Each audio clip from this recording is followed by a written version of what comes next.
देखिए स्टूडेंट्स, अब लेवल 2 का क्वेश्चन नंबर 2 देखिए। क्वेश्चन कह रहा है कि when a soap bubble is charged. देखिए आपके सामने सोप बबल है, ये मान लेते हैं कि इसका रेडियस r है और इसको चार्ज कर दिया गया। तो हम लोग जानते हैं कि दो पॉजिटिवली चार्ज बॉडी हो तो उसके बीच रिपल्सिव फोर्स लगेगा। मींस ये पॉजिटिवली चार्ज बॉडी इस पर फोर्स इधर लगाएगा और ये पॉजिटिवली चार्ज बॉडी इस पर फोर्स इधर लगाएगा। या निगेटिव हो तो भी सेम केस, दोनों बॉडी निगेटिवली चार्ज हो। हाँ, पॉजिटिव निगेटिव में अट्रैक्टिव फोर्स लगता है। तो देखिए एक सोप बबल को चार्ज किया गया है, तो सोप बबल या तो पॉजिटिवली चार्ज होगा या निगेटिवली चार्ज होगा। अब आप ध्यान देंगे स्टूडेंट्स, ये पॉजिटिव चार्ज है, ये भी पॉजिटिव चार्ज है। पॉजिटिव पॉजिटिव के बीच रिपल्सिव फोर्स लगता है, तो ये पॉजिटिव चार्ज इस पे फोर्स इधर लगाएगा और ये इस पर फोर्स इधर लगाएगा। फिर ये चार्ज पॉजिटिव चार्ज इस पे फोर्स इधर लगाएगा, ये पॉजिटिव चार्ज इस पे फोर्स इधर लगाएगा और पूरे बाहर की तरफ फोर्स लगने के कारण इसका जो साइज है पहले से थोड़ा सा बड़ा हो जाएगा। ये रेडियस मान लेते हैं r डैश है, तो इससे ये बड़ा है सोप बबल, तो इसका जो रेडियस होगा r डैश वो बड़ा होगा निश्चित रूप से r से। r dash is greater than r, तो यहाँ पे ये पॉजिटिवली चार्ज है। यदि हम लोग बॉडी को निगेटिवली चार्ज करते हैं तो भी सेम केस होता है, सब जगह पे निगेटिव चार्ज होता है, रिपल्सिव फोर्स के कारण फिर ये एक्सपेंड करता है। तो एक सोप बबल है आपके सामने, उसको हमने चार्ज कर दिया। अब ऑप्शन ए कह रहा है कि इट कॉन्ट्रैक्ट्स, मींस ये सिकुड़ जाएगा। तो देखिए स्टूडेंट्स, ये निश्चित रूप से गलत है, ये एक्सपेंड कर रहा है, फैल रहा है। बी में कह रहा है इट एक्सपेंड्स, तो निश्चित रूप से सही है, एक्सपेंड कर गया है, फैल गया है। जबकि सी कह रहा है it doesn't undergo any change, इसमें कोई चेंज नहीं होगा। ऐसा नहीं है स्टूडेंट्स, जब चार्ज पॉजिटिव करेंगे तो रिपल्सिव फोर्स लगेगा और इस कारण से ये एक्सपेंड कर जाएगा, फैल जाएगा। और ये ऑप्शन सी कह रहा है it does not undergo any change, इसमें कोई चेंज नहीं होगा, तो ये सी ऑप्शन भी गलत है। डी नंबर कह रहा है इट बर्स्ट, मींस ये फूट जाएगा। थोड़ा सा मैकेनिक्स का कॉन्सेप्ट हम लोग को लगाना है, आइए ध्यान दीजिएगा। अब आपके सामने एक सोप बबल ले लेते हैं, मान लेते हैं इसका रेडियस r है और बाहर में प्रेशर P1 है और इस सोप बबल के अंदर में प्रेशर P2 है। तो अंदर का जो प्रेशर P2 है उसका वैल्यू P1 प्लस 4s/r के बराबर होता है। देखेंगे स्टूडेंट्स, फिर से एक बार रिपीट कर रहे हैं। आपके सामने एक सोप बबल है, साबुन का एक बुलबुला है, इसका रेडियस कैपिटल R है और अंदर में प्रेशर P2 है, बाहर में प्रेशर P1 है। तो जनरली ये एटमॉस्फेरिक प्रेशर है P1, तो बाहर में जो प्रेशर है वो P1 और अंदर में P2। तो इस P2 का वैल्यू जो है P1 प्लस 4s/r के इक्वल है। तो P1 यहाँ पे कांस्टेंट है, एटमॉस्फेरिक प्रेशर है, एटमॉस्फेरिक प्रेशर यहाँ भी सेम, तो इसमें कोई बदलाव, कोई चेंजिंग नहीं हुआ। इस सरफेस टेंशन, तो ये जो सरफेस टेंशन है ये भी कांस्टेंट होता है किसी एक लिक्विड के लिए। तो यहाँ पे सोप बबल है, वही एक्सपेंड कर यहाँ पे आ गया है, तो ये भी सोप बबल है, इसलिए इसमें कोई चेंजिंग पॉसिबल नहीं। रहा बात r मींस इस सोप बबल का रेडियस। देखेंगे स्टूडेंट्स, पहले रेडियस था कैपिटल R, अब हो गया r डैश। पहले से रेडियस इंक्रीज कर गया, मींस अब रेडियस यहाँ पे r डैश है। तो देखेंगे स्टूडेंट्स, रेडियस डिनोमिनेटर में है, इनवर्सली का रिलेशन है। यदि रेडियस इंक्रीज करेगा तो इस पूरे का वैल्यू डिक्रीज करेगा।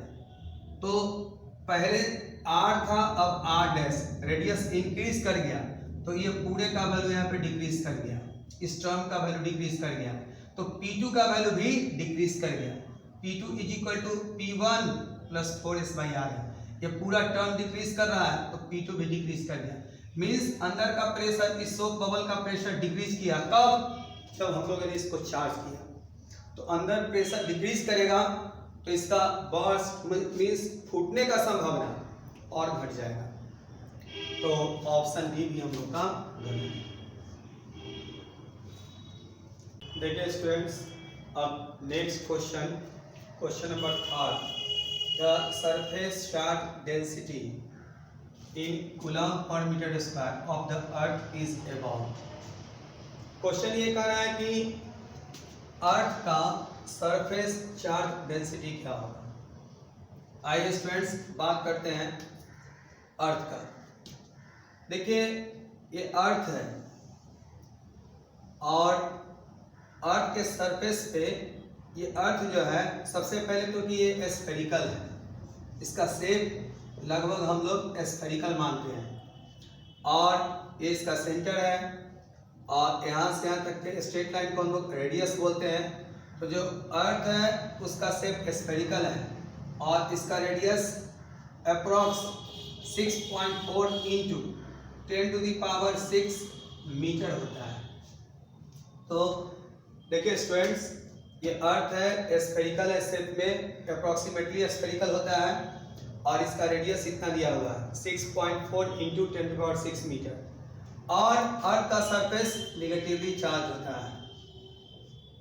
तो देखेंगे स्टूडेंट्स, अर्थ के सरफेस पर जो चार्ज है उसका वैल्यू होता है Q is equal to -5.14 into 10⁵ coulomb. तो यहाँ पे हम लोग को सरफेस चार्ज डेंसिटी निकालना है। तो देखिए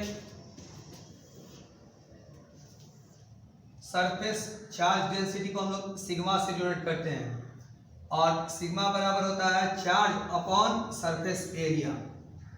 तो देखिए यहाँ पे Q इस अर्थ के सरफेस पे जो चार्ज है उसका वैल्यू है, मतलब ये, और A मीन्स ये अर्थ के सरफेस के एरिया को रिप्रेजेंट कर रहा है, यानी हम लोग लिख सकते हैं Q बाई A। देखिए A है यहाँ पे सरफेस एरिया अर्थ का और सरफेस एरिया जो है अर्थ का, ये जो अर्थ है उसका शेप स्फेरिकल है और स्फीयर का सरफेस एरिया हम लोग जानते हैं 4πr²। देखिए स्टूडेंट्स यहाँ पर 4πr² इसका वैल्यू रख दिया।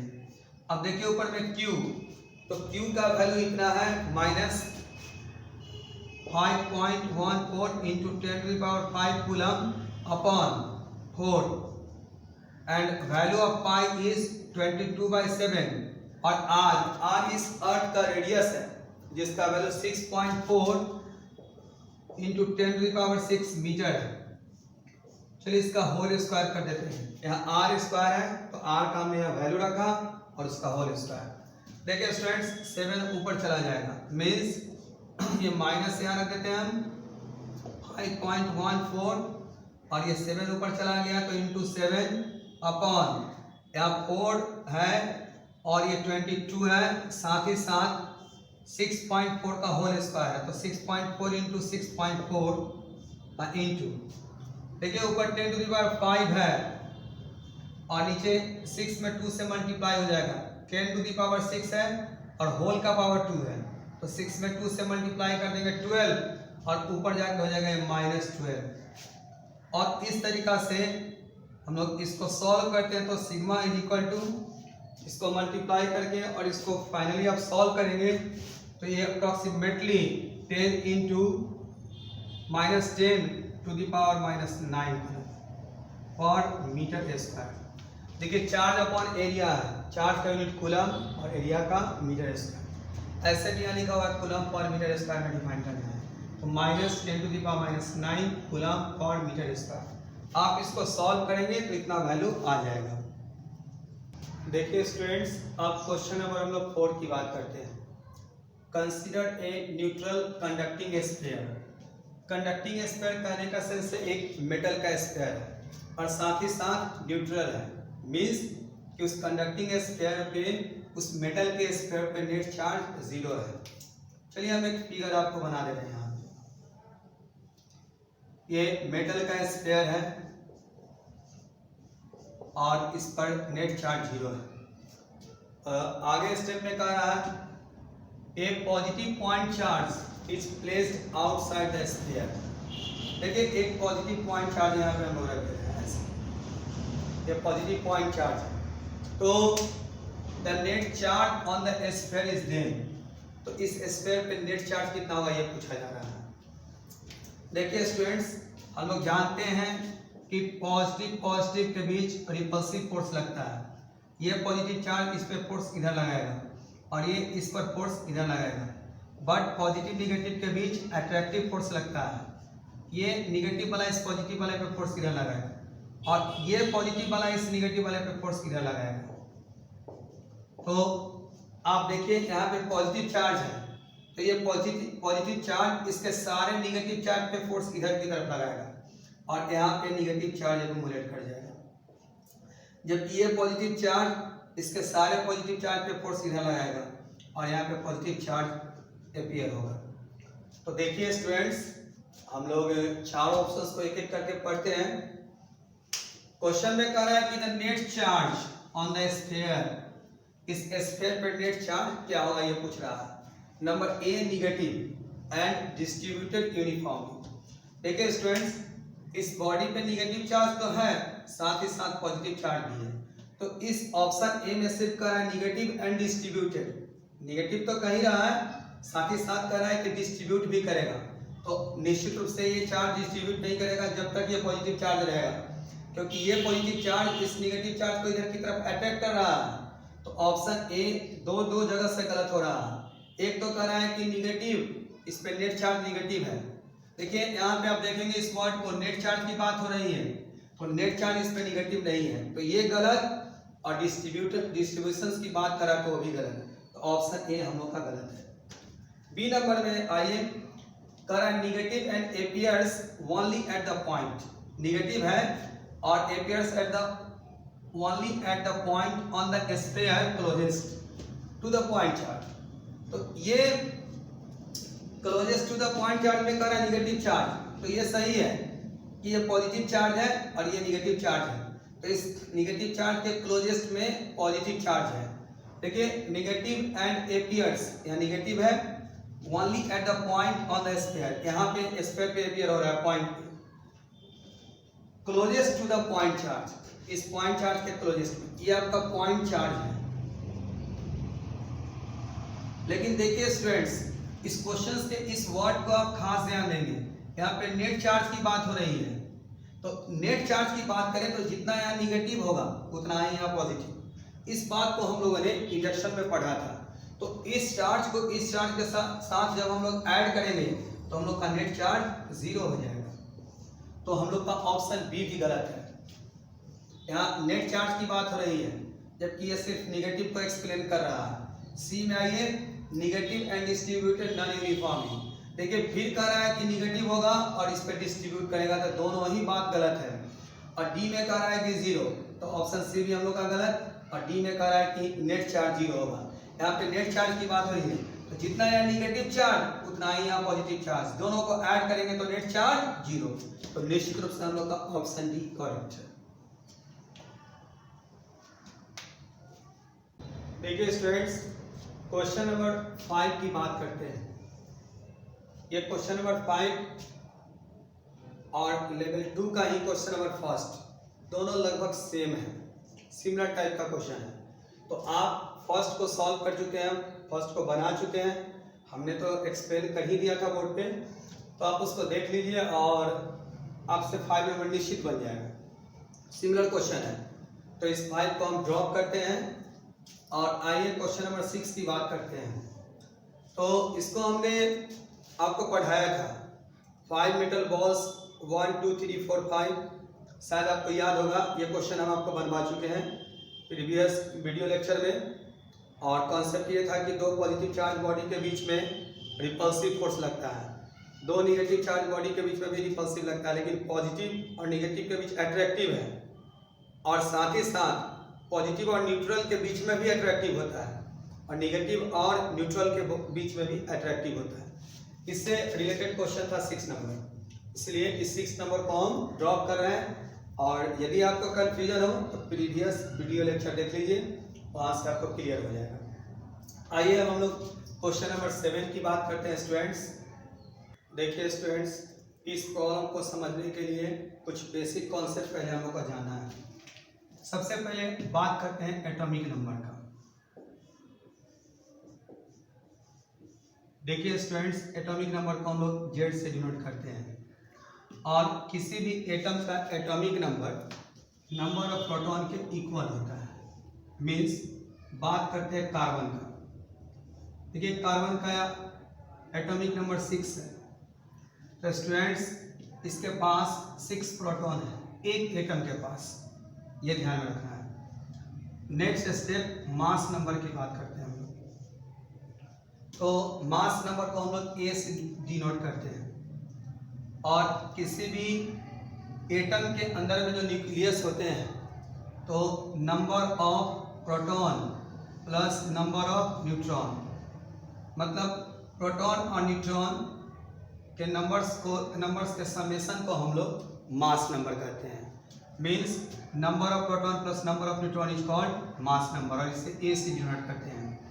जैसे एग्जांपल हम लोग बात करें, कार्बन की ही बात करते हैं, तो कार्बन के एक एटम के पास 6 प्रोटॉन है और 6 न्यूट्रॉन है। तो 6 प्रोटॉन और 6 न्यूट्रॉन को हम लोग ऐड करेंगे, तो ऐड करने पर आएगा 12, तो इसका मास नंबर हो गया आपका 12। तो कार्बन का मास नंबर 12 है, ये ध्यान में रखना है। या इसमें हम लोग ऐसे भी लिख सकते हैं, A is equal to P means number of proton, और नंबर ऑफ प्रोटॉन किसके बराबर है, तो एटॉमिक नंबर के। तो हम लोग Z प्लस N भी लिख सकते हैं। Z का मतलब वही एटॉमिक नंबर का ही है, या नंबर ऑफ प्रोटॉन है, और N नंबर ऑफ न्यूट्रॉन है। आइए स्टूडेंट्स ए नंबर से स्टार्ट करते हैं। देखिए हाइड्रोजन है, इसका मास नंबर 1 दिया हुआ है। बेरिलियम है, इसका मास नंबर 9 है। सबसे पहले इसके एटॉमिक नंबर को हम लोग लिखते हैं। देखिए हाइड्रोजन का एटॉमिक नंबर 1 होता है, और बेरिलियम का 4 होता है। तो हम लोग साथ ही साथ कंजर्वेशन ऑफ चार्ज को भी ध्यान में रखना है। मीन्स कि टोटल चार्ज का वैल्यू कंजर्व होता है। नेट इनिशियल चार्ज और नेट फाइनल चार्ज दोनों बराबर होता है। तो देखेंगे स्टूडेंट्स, इसका मास नंबर 1 है और इसका मास नंबर 9 है, दोनों को ऐड करेंगे 10। तो यहाँ पे x जो फॉर्म किया है और n, दोनों के मास नंबर को मिलाएंगे तो 10 आना चाहिए। यहाँ n का मतलब न्यूट्रॉन है, यानी 10 में से 1 न्यूट्रॉन यहाँ आ चुका है, मतलब हम लोग इसको ऐसे लिख सकते हैं 1। तो 8 और 9 दोनों को ऐड किए, मिला 10 में से 1 यहाँ जा चुका है, तो निश्चित रूप से इसके पास 9, इसका मास नंबर 9 हो गया। अब बात करते हैं एटॉमिक नंबर का। यहाँ 1 है, यहाँ 4 है, और न्यूट्रॉन पे चार्ज 0 होता है, तो एटॉमिक नंबर से इसका कोई लेना देना नहीं है स्टूडेंट्स।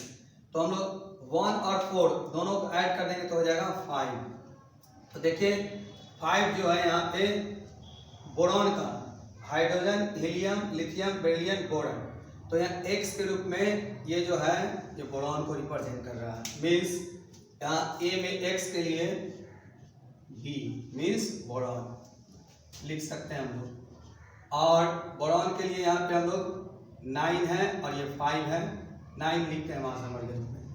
आइए नेक्स्ट B नंबर की बात कर रहे हैं। यहाँ कार्बन 12 है, हाइड्रोजन 1 है। तो बात करते हैं इसके कार्बन के एटॉमिक नंबर का, तो ये 6 है और ये 1 है। तो यदि हम लोग इसके मास नंबर को ऐड करें तो 12 प्लस 1 13, और यहाँ देखिए एटॉमिक नंबर 6 है और यहाँ 1 है, 6 और 1 को ऐड कर दें तो 7, और निश्चित रूप से हम लोग जानते हैं कि 7 एटॉमिक नंबर नाइट्रोजन का होता है। यहाँ पे नाइट्रोजन का फॉर्मेशन हो रहा है N730। चलिए अगला हम लोग देख रहे हैं, यहाँ पे N15 है और हाइड्रोजन की बात हो रही है। तो इसके एटॉमिक नंबर को हम लोग लिख देते हैं, ये 7 और ये 1। देखिए स्टूडेंट्स 15 में 1 को ऐड करेंगे 16 मिलेगा हम लोग। इसमें से ये 4 हीलियम ले चुका है, तो 15 प्लस 1 16, इसमें से 4 हीलियम ले लिया तो बचा 12। तो निश्चित रूप से 12 इस x के पास चला जाएगा, और 7 और 1 को ऐड कीजिए तो होगा 8। 8 में से ये ले चुका है 2, हीलियम का एटॉमिक नंबर 2 होता है, तो बचा 6, तो निश्चित रूप से 6 इसके पास गया। और 6x12 देखिए एटॉमिक नंबर 6 कार्बन का होता है स्टूडेंट्स, तो इसके लिए हम लोग के पास आ रहा है कार्बन और 6 और 12।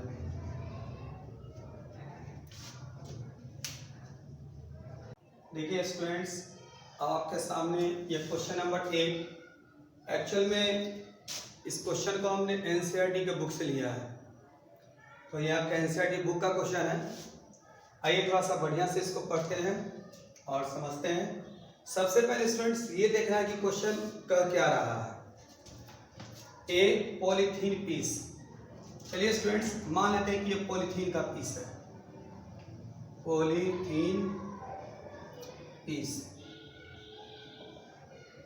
और इसको रब्ड किया गया, मतलब रगड़ दिया गया विथ ऊल। चलिए आपके सामने एक ऊल का भी पीस हम लोग बना लेते हैं। तो इस पॉलीथीन पीस को ऊल से रब किया गया। आगे क्वेश्चन में कह रहा है कि is found to have a negative charge. देखिए पॉलीथीन को रब किया गया ऊल के साथ और इस पॉलीथीन के पास नेगेटिव चार्ज है इतना 3 × 10⁻⁻7 कूलम, नेगेटिव में यहाँ लिखा गया नेगेटिव चार्ज। तो ऑप्शन ए कह रहा है कि estimate the number of electrons transferred, कितना इलेक्ट्रॉन का ट्रांसफर हुआ ये पहले हम लोग को डिफाइन करना है। चलिए स्टूडेंट्स ध्यान देंगे आप, सबसे पहले हम लोग ए को बनाते हैं। इस बॉडी पे चार्ज है, चार्ज के मैग्नीट्यूड की बात करें तो Q = 3 × 10⁻⁻7 कूलम, और यहाँ पे नंबर ऑफ इलेक्ट्रॉन्स कितना ट्रांसफर हुआ मीन्स n पूछ रहा है कि क्या होगा। हम लोग के पास फॉर्मूला है from Q = n × E। Q का वैल्यू है 3 × 10⁻⁻7, n तो कैलकुलेट करना है, और E का वैल्यू है 1.6 × 10⁻⁻19 कूलम। देखिए स्टूडेंट्स ये मल्टीप्लाई में है n के साथ, इसको इधर ले आते हैं, ये डिवाइड में हो जाएगा, मीन्स 3 × 10⁻⁷ अपॉन 1.6 × 10⁻⁻19, ये n का वैल्यू हो गया। तो चलिए थोड़ा सा इसको आगे बढ़ाते हैं, 10 से मल्टीप्लाई कर देते हैं ऊपर नीचे, तो हो जाएगा 30/16 × 10⁻⁷, और ये -19 ऊपर जाएगा +19, और इस तरीका से n = देखिए इसमें से डिवाइड कर देते हैं 1 पॉइंट, ये 1 4 बच जाएगा, 0 डालेंगे 8 टाइम्स, 1.8 × 10⁻19 में से 7 माइनस कर देना है 12। तो स्टूडेंट्स इतना इलेक्ट्रॉन का ट्रांसफर हुआ 1.8 × 10⁻12 इलेक्ट्रॉन्स। साथ ही साथ पूछ रहा है कि फ्रॉम विच टू विच। तो देखा जाए स्टूडेंट्स ये पॉलीथीन पीस निगेटिवली चार्ज है, दोनों को रब किया गया है, तो एक इलेक्ट्रॉन लॉस किया होगा, दूसरा उसको गेन किया होगा। चूंकि ये निगेटिवली चार्ज है इसका मतलब ये इलेक्ट्रॉन गेन किया है, तो कहाँ से इसको मिला इलेक्ट्रॉन, तो इस पोल से। इन दोनों को रब किया गया था और ये निगेटिवली चार्ज है तो ये जरूर पॉजिटिवली चार्ज होगा। इसका मतलब है पूल ने अपना मास लॉस इलेक्ट्रॉन लॉस किया, और वो जो इलेक्ट्रॉन लॉस किया उसको पॉलीथीन ने गेन किया। और तो पूछ रहा है कि फ्रॉम विच टू विच, तो हम लोग लिख सकते हैं आगे पूल टू पॉलीथीन। देखिए पूछ रहा है कि इलेक्ट्रॉन का ट्रांसफर किससे किस में हुआ, तो पूल टू पॉलीथीन।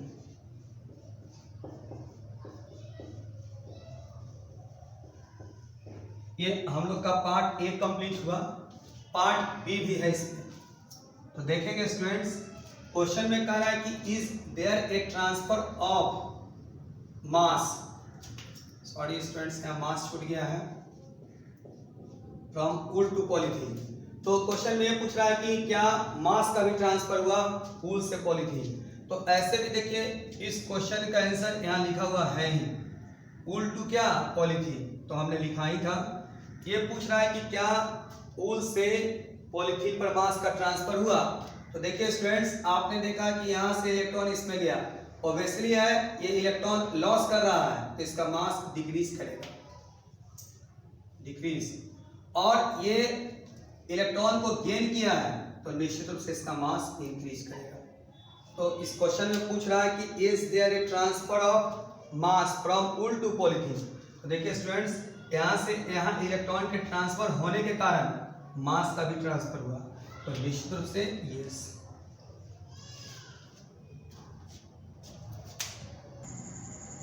देखिए स्टूडेंट्स, आपके सामने लेवल 2 का क्वेश्चन नंबर 9 है। इस स्टूडेंट्स, इस प्रॉब्लम को समझने के लिए पहले थोड़ा सा हम लोग केमिस्ट्री के बेसिक कॉन्सेप्ट की बात करेंगे। तो सबसे पहले हम लोग मोल की बात करेंगे। मोल कॉन्सेप्ट में एक टॉपिक पढ़ना है आपको, मोल। तो देखेंगे students, mole is equal to formula होता है small m by capital M। इसमें m mass in gram of given substance, दिए गए सब्सटेंस का मास होता है, और कैपिटल M जो है वो एटॉमिक मास है, या मोलिकुलर मास कह सकते हैं, या आयनिक मास कह सकते हैं। साथ ही साथ 1 mole is equal to 6.022 into 10 to the power 23। यदि एटम हो तो एटम्स लिख सकते हैं, मोलिकुल हो तो मोलिकुल्स, या आयन हो तो आयन्स लिखेंगे। साथ ही साथ Z is equal to E is equal to E, ये भी ध्यान में रखना है। मीन्स कि किसी भी एटम का atomic number, number of electron, number of proton सब आपस में इक्वल होते हैं। अब इस क्वेश्चन को हम लोग सॉल्व करेंगे, ध्यान देना है। देखिए, calculate the number of electrons in A small electrically neutral silver pin. Number of electrons हम लोग को कैलकुलेट करना है। सिल्वर के पिन की बात हो रही है, जिसका मास दिया है 10 ग्राम। तो सबसे पहले हम लोग लिख देते हैं m इज इक्वल टू 10.0 ग्राम। साथ ही साथ सिल्वर का एटॉमिक नंबर 47 दिया है, और लिख भी दिया है कि 47 इलेक्ट्रॉन्स पर एटम, और इसका मोलर मास दे दिया है, यानी कैपिटल M दे दिया है 107.87। सबसे पहले हम लोग फॉर्मूला लगाते हैं, mole is equal to small m by capital M, और स्मॉल m का वैल्यू है 10.0, कैपिटल M का वैल्यू है 107.87। तो देखिए, हम लोग नंबर ऑफ मोल कैलकुलेट कर चुके हैं, और 1 मोल इज इक्वल टू होता है 6.022 into 10 to the power 23 atom of silver. देखिए students, 1 mole is equal to 6.022 into 10 to the power 23 atom, और यहाँ पे नंबर ऑफ मोल कितना आया है, तो इस 1 में इससे हम लोग मल्टीप्लाई कर देते हैं। 10.0 by 107.87 mole is equal to 10.0 by 107.87 into, मतलब कि हमने नंबर ऑफ मोल से इधर मल्टीप्लाई किया और इधर भी मल्टीप्लाई कर दिया। 6.022 into 10 to the power 23 atom of Kg। और इस तरीका से हम लोगों ने total number of atom obtain कर लिया, और इसका एटॉमिक नंबर 47 है, means 1 atom of silver is equal to 47 electrons. और देखिए स्टूडेंट्स, हम लोग के पास इतना नंबर ऑफ एटम है, तो इससे हम लोग इधर मल्टीप्लाई कर देंगे, और इसी से हम लोग उधर भी मल्टीप्लाई कर देंगे। Means 10.0 by 107.87 into 6.022 into 10 to the power 23 atom of Kg is equal to 47 into, इससे 1 में मल्टीप्लाई किया हम लोग, तो इसी से इधर भी मल्टीप्लाई कर देंगे 47 में। 10.0 by 107.87 into 6.022 into 10 to the power 23 electrons. और इस तरीका से इसको आप कैलकुलेट कर लेंगे, तो हम लोग के पास ये जो 10 ग्राम सिल्वर का पिन था, उसके पास टोटल नंबर ऑफ इलेक्ट्रॉन पता हो गया।